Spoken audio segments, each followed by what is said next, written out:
unfortunately, at around 8:30 Friday night, that tornado just ripped through the south end, killing 6 people. I want you to take a listen to what an Amazon spokesperson had to say. So we know that the building was constructed consistent with code. And so, obviously we want to go back and look at every aspect of this. There's always going to be tremendous learnings from any type of catastrophic event like this. And we want to make sure that our policies, our practices are consistent with any learnings that we have from this event and with all best practices. So now we're talking about 3 investigations. You've got OSHA that's going to be investigating this, as well as the state of Illinois and Amazon, of course, saying that they have launched an investigation as well. So, Megan, in addition to the 6 who died, there are many survivors. What is the latest on those who did survive this warehouse collapse? These survivors are devastated. A lot of mixed emotions. Trauma, certainly, because they were mixed into rubble, but also guilt because they were just, feet away from people who lost their lives. We spoke with one guy in particular who had the walls caving in on him. He thought he was going to die if it wasn't for one of his colleagues who helped bring him out to safety. I want you to take a listen to what he had to say. I was concentrating on one thing. I was breathing. I was being crushed by that wall. The time that it did take, it went from I had a little room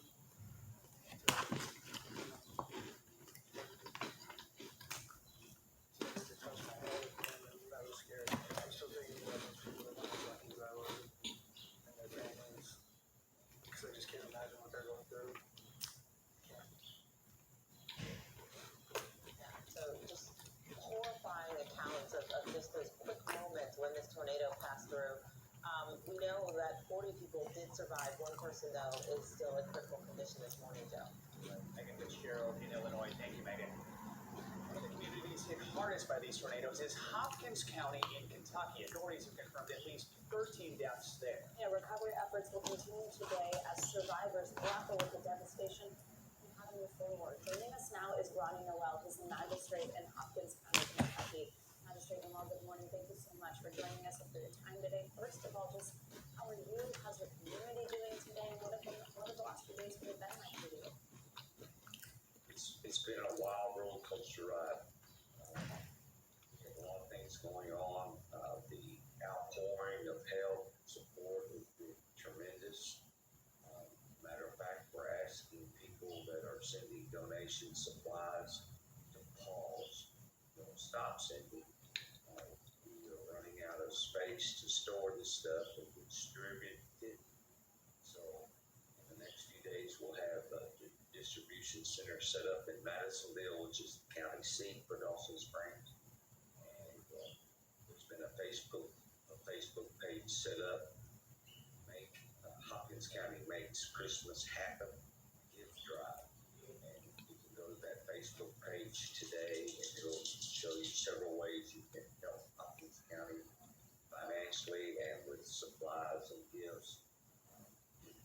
So that Facebook page is Hopkins County Makes Christmas Happen gift drive.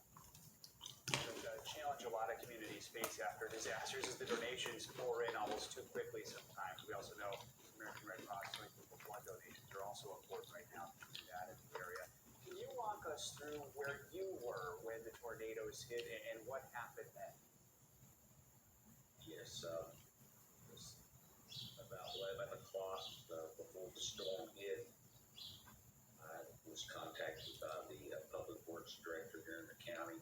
We went to the county garage and got a piece of equipment and started toward Dawson Springs. We'd already heard of damage, and we arrived in Dawson about midnight, and devastation had already hit there. We took a hand loader through the streets of Dawson Springs, just clearing a path so people could get to homes. We found a couple that their house had been destroyed, and they were on oxygen, and we were able to clear a path so the emergency first responders could get to them. And the entire Public Works Director here in Hopkins County, myself, we left there about 6 a.m. just after daylight. We knew it was devastating,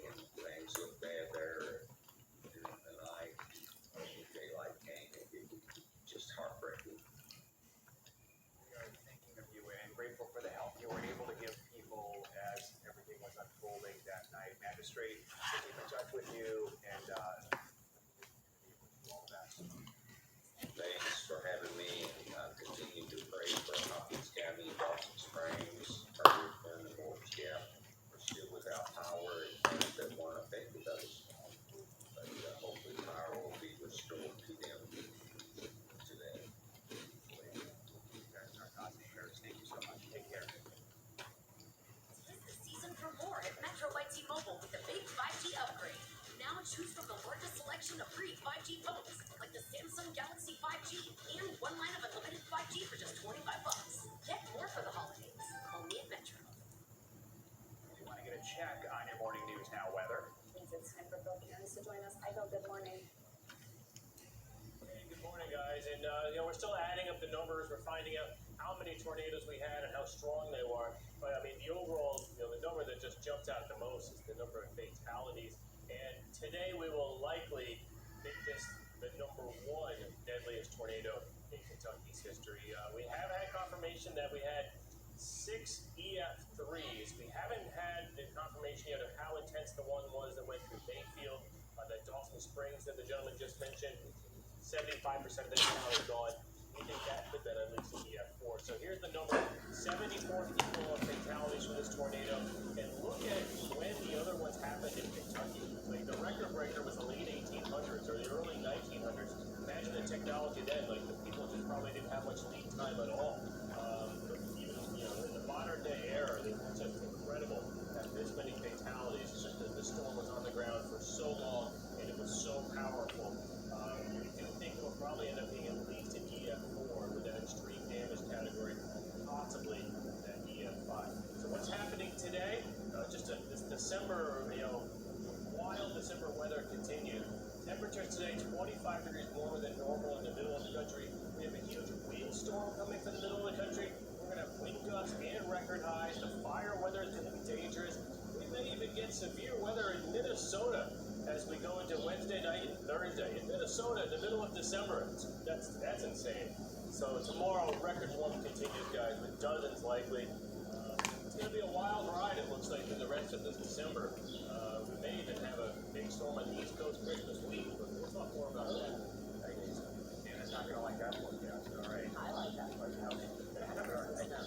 Thanks, Thank you, Bill. Today marks 1 year since the first person in the United States received a dose of an authorized coronavirus vaccine. It was on this day in 2020 that New York City nurse Sandra Lindsay received her first dose of the Pfizer vaccine, a moment that came after she spent months on the front lines of the pandemic. Sandra will join us with her reflections on this day in our next hour. But first, let's take a look at where we are 1 year after the vaccine rollout began. Nearly 61% of all Americans are now fully vaccinated against COVID-19, with kids as young as 5 now eligible for the shot, and millions more people getting a booster dose. But even with progress on the vaccine front, hospitals fear their emergency rooms will still look a lot like they did in December 2020, when cases surged to one of the highest points of the pandemic.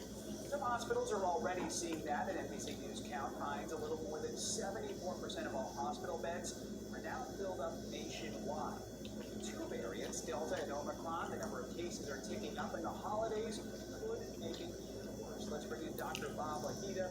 He's a professor at the Hackensack Meridian School of Medicine and the director of the Institute for Autoimmune and Rheumatic Diseases at St. Joseph Health.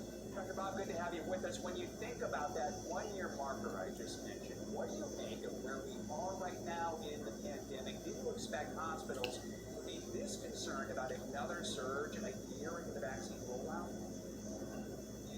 I think we did think that Thanksgiving and certainly the Christmas holidays coming would result in a surge. We never imagined another variant like the Omicron variant, but we are seeing exactly what was predicted, and we would like to see that vaccination rate about 80% instead of 61%.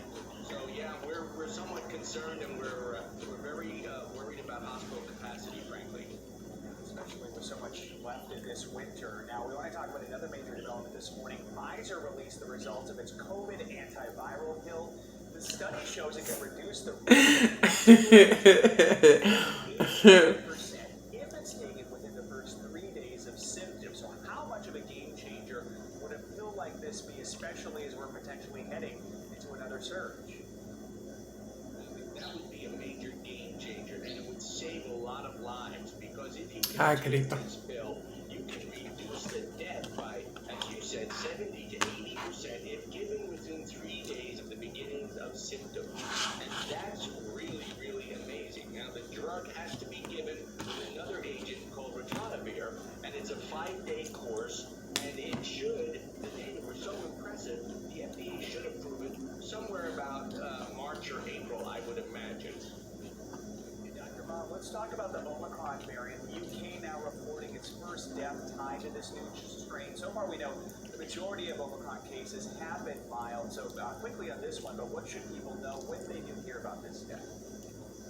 Well, this death was a big surprise to me. Actually, there are so many cases in Britain that the booster shot is overwhelmed. People are lining up in droves to get it. 44% of the cases in London are due to the Omicron variant. And I dare say we're going to see that here in the U.S. and I predicted by March 1st, it'll be the major variant. Right now it's still Delta, and Delta is still very deadly. Get out there and get your booster shots as soon as you can. Good advice. Dr. Bob Lakita helping us break down all these major pandemic headlines. Thank you so much. Thanks for watching our YouTube channel. Follow today's top stories and breaking news by downloading the NBC News app.